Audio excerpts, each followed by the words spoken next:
সূরা আল মুলক। বিসমিল্লাহির রহমানির রহিম। রহমান রহিম আল্লাহ তাআলার নামে।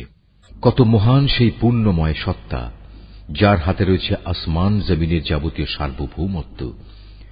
এ সৃষ্টি জগতে সব কিছুর উপর তিনি একক ক্ষমতাবান। তিনি জন্ম ও মৃত্যু সৃষ্টি করেছেন, যাতে করে এর দ্বারা তিনি তোমাদের যাচাই করে নিতে পারেন।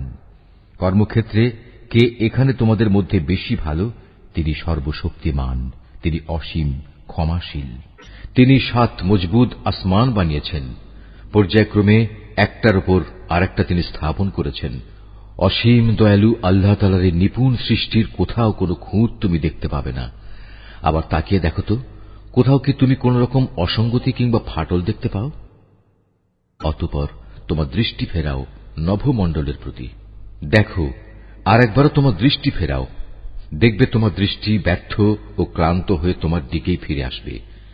নিকটবর্তী আকাশটিকে তুমি দেখো, তাকে কিভাবে প্রদীপ মালা দিয়ে আমি সাজিয়ে রেখেছি। ঊর্ধ্বলোকের দিকে গমনকারী শয়তানদের তাড়িয়ে বেড়ানোর জন্য এ প্রদীপগুলোকে আমি ক্ষেপণাস্ত্র হিসেবে সংস্থাপন করে রেখেছি। চূড়ান্ত বিচারের দিন এদের জন্য জ্বলন্ত অগ্নিকুণ্ডের ভয়াবহ শাস্তির ব্যবস্থাও আমি যথাযথভাবে প্রস্তুত করে রেখেছি। এত সব নিদর্শন সত্ত্বেও যারা তাদের স্রষ্টাকে অস্বীকার করেছে, তাদের জন্য রয়েছে জাহান্নামের কঠোরতম শাস্তি। জাহান্নাম কতই না নিকৃষ্টতম স্থান। এ জাহান্নামের মধ্যে যখন তাদের ছুঁড়ে ফেলা হবে, তখন নিক্ষিপ্ত হবার আগেই তারা শুনতে পাবে তা ক্ষিপ্ত হয়ে বিকট গর্জন করছে। মনে হবে তা যেন প্রচন্ড ক্রোধের কারণে ফেটে দীর্ণ বিদীর্ণ হয়ে যাচ্ছে। যখনই একদল নতুন পাপীকে সেখানে নিক্ষেপ করা হবে, তখনই তার প্রহরীরা তাদের জিজ্ঞেস করবে, এই জায়গার কথা বলার জন্য তোমাদের কাছে কোনো সাবধানকারী কি আসেনি? তারা বলবে, হ্যাঁ, আমাদের কাছে আল্লাহর সাবধানকারী নবী রাসূল এসেছিল, কিন্তু আমরা তাদের অস্বীকারই করেছি।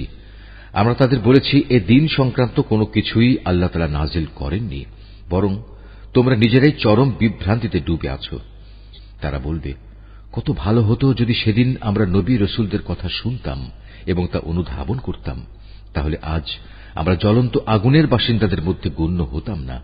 অতঃপর তারা নিজেরাই নিজেদের যাবতীয় অপরাধ স্বীকার করে নেবে। ধিক্কার জাহান্নামের অধিবাসীদের উপর।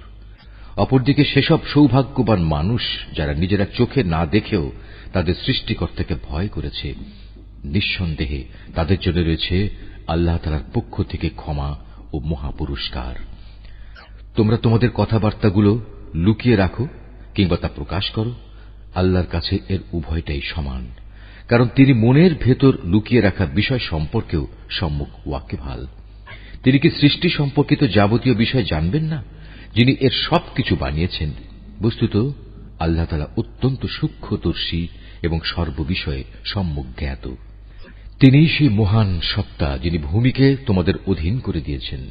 তোমরা যখন যেভাবে চাও এর অলিগলির মধ্যে দিয়ে চলাচল করো এবং এর থেকে উদ্গত রিজিক তোমরা উপভোগ করো।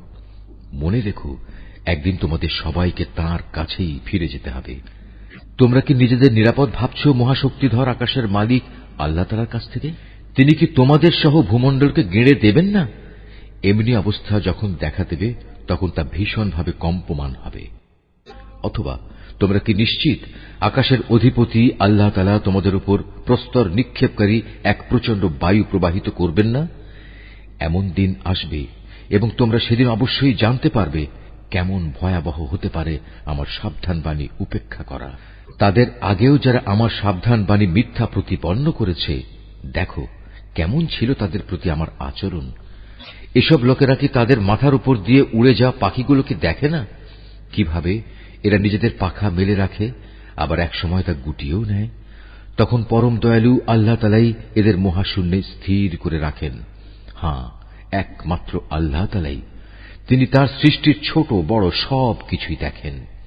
বলতো, তোমাদের মধ্যে এমন কে আছে যার কাছে এমন একটি বিশাল সৈন্যবাহিনী আছে, যা দিয়ে তারা অসীম দয়ালু আল্লাহর বিরুদ্ধে তোমাদের সাহায্য করবে? আসলে এই অস্বীকারী ব্যক্তিরা হামেশাই বিভ্রান্তিতে নিমজ্জিত থাকে।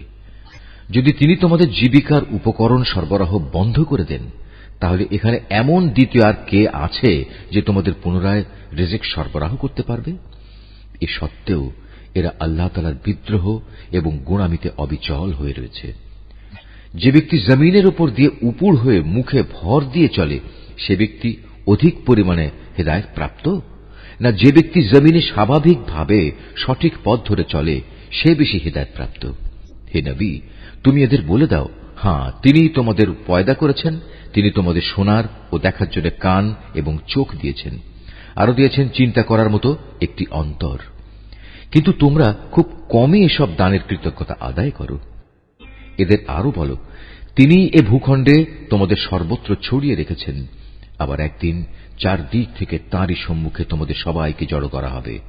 তারা বলে, তোমরা যদি সত্যবাদী হয়ে থাকো তাহলে বলো কবে তা সংঘটিত হবে।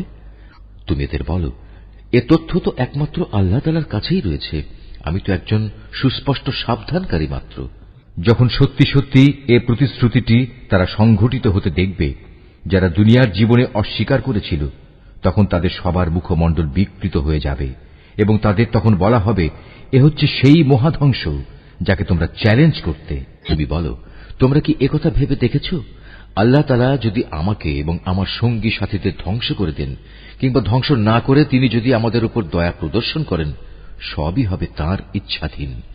কিন্তু আল্লাহ তাআলাকে যারা অস্বীকার করেছে তাদের প্রতিশ্রুত কিয়ামতের দিন এ ভয়াবহ আযাব থেকে কে বাঁচাবে? তুমি এদের বলো, হ্যাঁ, সেদিন বাঁচাতে পারেন একমাত্র দয়াময় আল্লাহ তাআলাই। তার উপর আমরা ঈমান এনেছি এবং আমরা তাঁর উপরই নির্ভর করেছি। হ্যাঁ, অচিরেই তোমরা জানতে পারবে আমাদের মধ্যে কে সুস্পষ্ট গুমরাহির মাঝে নিমজ্জিত ছিল। হে নবী, তুমি এদের জিজ্ঞেস করো, তোমরা কি ভেবে দেখেছ তোমাদের জমিনের বুকে অবস্থিত পানি যদি কখনো উধাও হয়ে যায় তাহলে কে তোমাদের জন্য এ পানির প্রবাহ ধারা